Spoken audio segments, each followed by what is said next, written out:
ఎలా ఉంది భయ్య డెడ్ పూల్?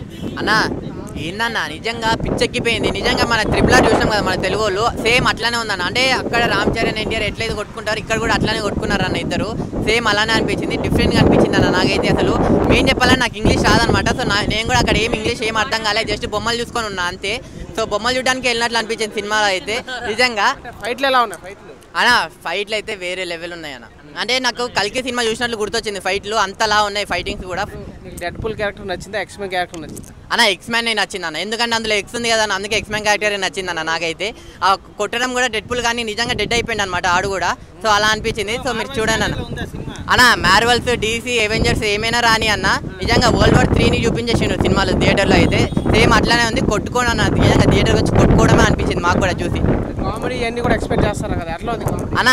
ఇంగ్లీష్ సినిమాలో కామెడీ అనేది ఎవరు ఎక్స్పెక్ట్ చేయకండి, జస్ట్ యాక్షన్ సీన్స్ అవే ఎక్స్పెక్ట్ చేయండి. సో అలాంటివే ఉన్నాయి, అలాంటి యాక్షన్ డబల్ యాక్షన్ ట్రిపుల్ యాక్షన్లు ఉన్నాయి సినిమాలో.